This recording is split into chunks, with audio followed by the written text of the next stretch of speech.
The Last Leaf by O. Henry. In a quaint district of Greenwich Village in New York, there was an old, ivy-covered brick building where two young artists, Sue and Johnsy, shared a modest studio apartment.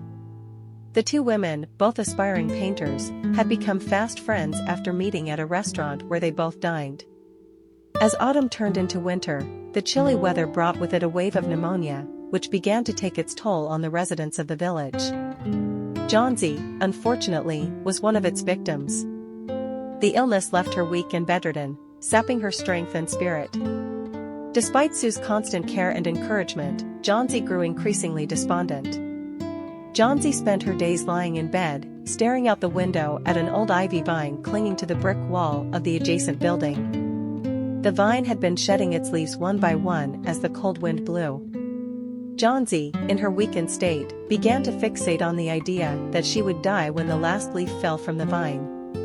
Sue was deeply worried about her friend's morbid thoughts and tried to distract her with their shared passion for art and by reading stories to her. She even consulted Dr. Reeves, who informed her that Johnsy's condition was as much a matter of her mental will to live as it was about her physical health.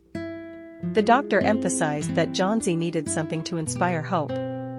Sue, desperate to save her friend, confided in their neighbor, Mr. Behrman, a crusty but kind-hearted elderly artist who lived on the ground floor of their building.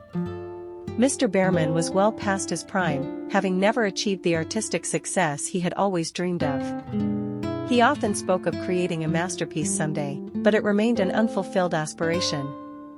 When Sue explained Johnsy's fixation on the falling leaves, Mr. Behrman scoffed at the foolishness of it but was visibly moved by the young women's plight.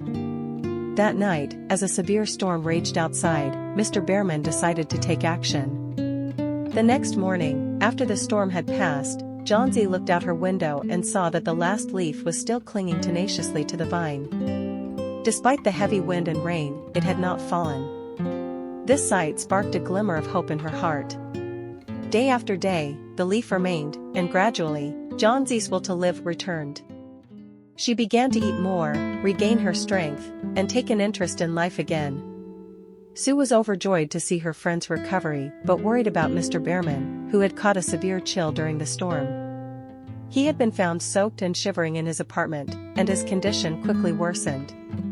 Despite Sue's efforts to nurse him back to health, Mr. Behrman succumbed to pneumonia a few days later. After his death, Sue discovered the truth. Mr. Behrman had spent that stormy night painting a realistic leaf on the wall in place of the real one that had blown away. He had created his long-awaited masterpiece, a simple yet profound act of love and sacrifice, which had given Johnsy the hope and strength she needed to survive. Moral of the story: The Last Leaf is a poignant story about hope, selflessness, and the profound impact one person's actions can have on another's life. It underscores the themes of friendship, the power of art, and the unexpected ways in which we can inspire and support each other. Mr. Behrman's ultimate act of creating a masterpiece not only fulfilled his own lifelong dream but also saved a young life, demonstrating the deep interconnection between art, love, and sacrifice. Thanks for listening to Podcast Stories. Don't forget to subscribe to get more updates.